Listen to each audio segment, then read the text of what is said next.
Hello, beautiful soul. I'm Vicki Howie of chakraboosters.com, the creator of Chakra Boosters Healing Tattoos. And welcome to this 6th video in our series on embodied ways to boost and heal each chakra. So if I'm on the 6th video and I'm wearing this beautiful blend of indigo and black and even have these peacock eyes on here, we must be in the third eye chakra, right? We are. This is the highest divine feminine. The third eye is, you have the sacral, the heart, and the third eye. The even numbered chakras are the divine feminine, and the lowest is in the sacral, and then the middle, the equanimity, is in the heart, the mother, unconditional love, and then finally we have the wisdom, the intuition, the love of beauty and justice that's in the highest divine feminine, the wise third eye. This is the home of intuition and dreaming and imagination, and it has such an appreciation of beauty. And as I said, justice, equality, like the ultimate judge. If you could imagine the ultimate judge who was totally fair and could see every part of a situation. This is the most perceptive part of ourselves, because it's like we're looking out from the top of the mountain. But the point of it is that we're often not looking out, we're looking in, because the feminine likes to go inward, and the feminine is about relationship and the inner, what's going on in the inner world. So you have two sight chakras, the masculine sight of the outward world that comes in the solar plexus chakra, and you have the feminine sight that's inward, insight, can even be felt like intuition, we feel it, of the third eye. Okay, so that's what we want to boost here. Now, if you're on my channel, you might be what we call upper chakra dominant, which means you might have a lot of upper chakra energy, more than the norm, because out in the world, the lower chakras are more common. But I've noticed with my tribe that often the upper chakras are very commonly stronger, okay? Because that's also for me, that's the case for me. And so if you're upper chakra, you want to ground more, and you actually don't want to do things to boost the third eye. If your third eye is totally open, you want to do more of the lower chakra, and you would go to the other videos in this embodiment series, like the sacral, the solar plexus, or the root chakra. Okay, so do an assessment first. Look at my videos on weaknesses or overactive signs in the chakras, or go take a written test at eclecticenergies.com. And if it tells you that you have, say, a negative or even a lower score, 20 or below, on the third eye, then you'll want to do these practices. And I'm going to go over 5 embodied practices for opening the third eye. But first, I want you to be aware that as we get up to the third eye and the crown, we're actually talking about chakras that are less embodied, meaning they're more about the ethereal world. They're more about the spiritual realm, about our everlasting soul. The third eye is really connected to our higher self, sort of the individualized version of our godly self. And then the crown is about our connection to everything. So because of this, embodied practices are really interesting because they can bring a realness, a tangibility, a physicality to these upper chakras. But sometimes it's harder to find things that are actually embodied, and they may not be quite as embodied as like beating a drum for the root chakra, right? You can feel that beating a drum. That's so embodied, that's so earthy. So let's look at the first practice that you can do to open and boost your third eye chakra.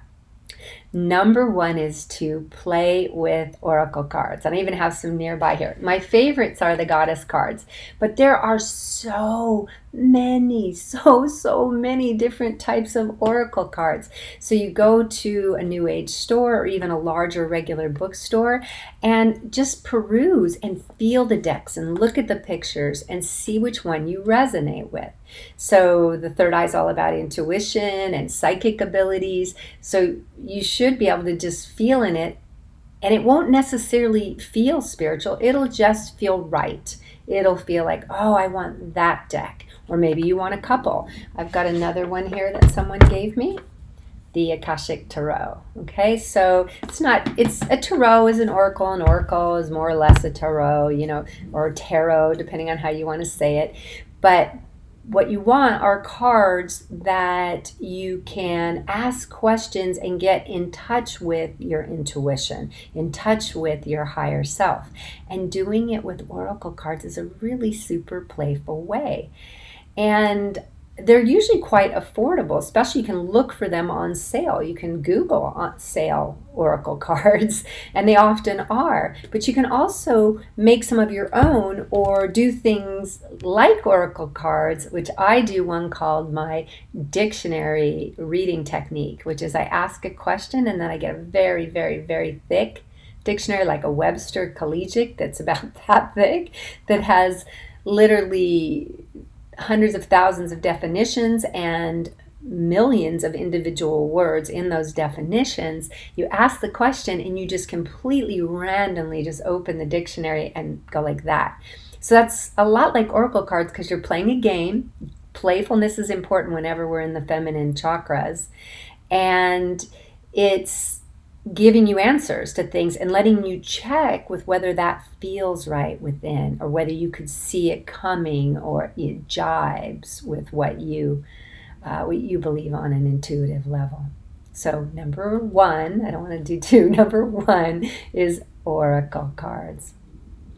Number two, the name of this chakra is Ajna in Sanskrit. The third eye is up here in the middle of the forehead, and the name of it is Ajna. And this has power because it means command. Because personally, I believe that this is the place where we have the wisdom. When I really have a question that needs an important answer, one of the things I love to do is get out of my ego center, the solar plexus, because it's going to see very one directional. It's going to see one perspective, my ego perspective. Whereas the third eye will see everything. It's like you're looking from the top of a mountain. So I'll often just pretend I'm in an elevator and go up here to my third eye, and then like look out the window of my third eye. Just imagine I'm looking out the window. That's kind of a bonus technique that I just gave you because it's not even on my list, but this is the command center, and Ajna means command, and the Sanskrit has so much power in the vowels, in the words. There's a sacredness in the language. Ajna, just saying that has so much power. So I created a song with my musical partner, Jeff Bonilla, which is the healing song for the third eye chakra. I recommend that you listen to that every night or every day, but perhaps every night before you go to bed, because it's very, very relaxing. And if you're not familiar with it, I'm going to give you a little snippet of it right now.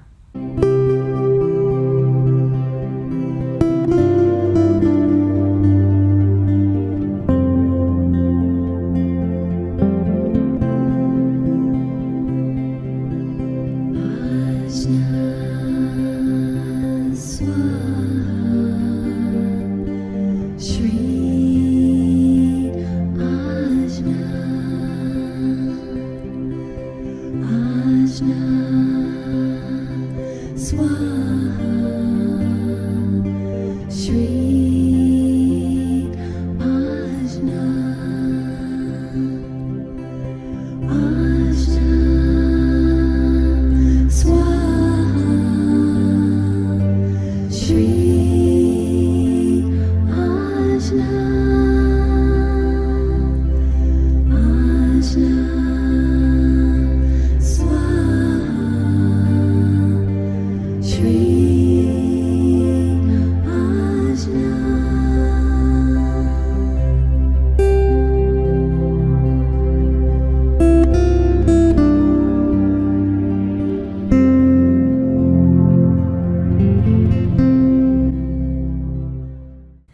So that was relaxing, wasn't it? That Ajna song is so relaxing, and you can close your eyes and listen, or you can actually watch. I did the visuals on the music video so that you could watch it, okay? Because that would really, I thought, take you into your third eye to see. I use a lot of symbolism for the third eye and the indigo colors and the starry nights, all of these beautiful things. So when you hear the music, you hear the repetition of the word Ajna. And then you also listening to the lyrics talking about the elements of Ajna, talking about the light and about how we share that light here in the third eye chakra.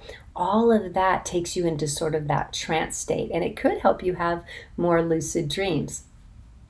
So that's number 2. Listen to my and Jeff Bonilla's song, the Ajna Healing Song, and I'll have a link below for that.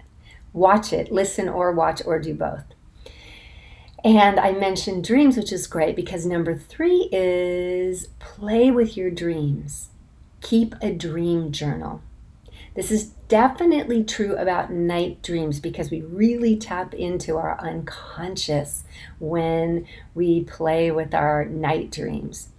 But it also can be done with your daydreams. And it can also be done with symbolism that shows up in your life. Now, can you see how each one's more embodied? You have the night where it's just all unconscious and sometimes it's even hard to remember. Then you have the daydreams that are more in the conscious. You're more aware of them, but they're being driven by the unconscious typically. It's not, you're not meaning to think of them, but they pop into your consciousness. And then finally, you have symbols in life itself, where it's like the universe is talking in the 3D world to you. Things that you see repeat, an animal you see repeat, a saying, a book, a movie, not one that's necessarily really popular, one that isn't popular right now, that isn't right now, a book or movie, and yet people are mentioning it to you, then you know it's for you, right? So the universe's way of speaking to us and our own higher self's way of speaking to us is through dream imagery. And it's just fun and playful to work with your unconscious in this way anyway. So keep a dream journal of both, of not both, of all night dreams whenever you can remember them, and make the intention before you go to sleep. Have the journal there, have the pen there. Making an intention makes a huge difference. So you'll do that.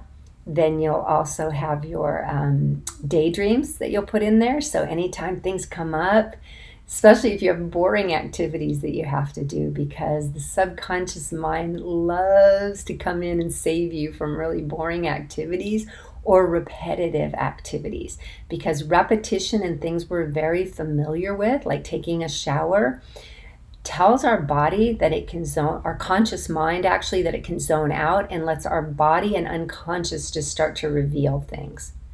So look at those times, especially for daydreaming, for daydreams, and record those. And then also, again, look at the symbols that are showing up in your life. It's super fun to play with these things.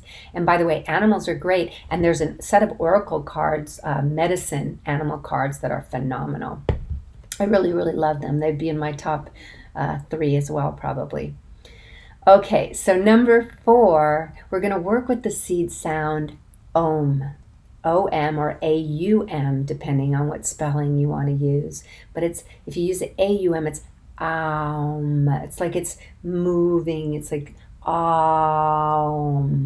it starts with the A's and it comes into this M ending that's really sweet. And that Om sound, just depends on what feels good to you. Do the one that feels good to you. But that Om sound connects with the third eye. We have seed sounds at each chakra. Now, I did a video using the seed sound with bodily exercise as well in another series on seed sounds. So I'm going to leave the link for that video down below as well, so I can guide you through doing the Om. But you don't need me to do that, because you can simply close your eyes, focus on your third eye, and repeat Om. And you can even practice, since silence is the crown sound, right? No sound. The crown is often the no food, the no sound, the no element. It's like just the all, and in that it's no specific thing, but everything. So if you want to bring some of that, even that, sometimes bringing more crown energy, that emptiness that I'm talking about, that totalness. It's both the everything and the nothing. If you want to bring some of that in, then just do Om, repeat Om, repeat Om, repeat Om, Om, Om, Om,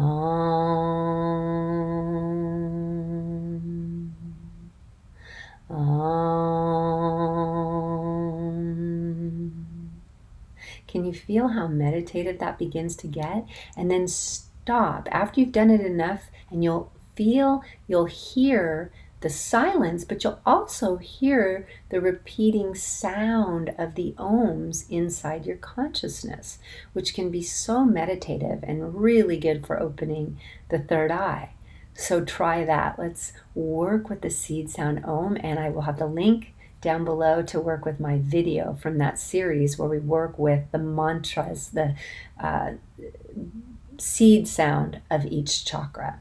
Okay, their mantras can be a single word or a little bit longer, but even the name of a chakra is a mantra in a sense because it has power. And words, especially Sanskrit words, are such a sacred language, have power. Okay, finally, you always know what I'm going to do for the last one. We have my third eye chakra healing tattoo.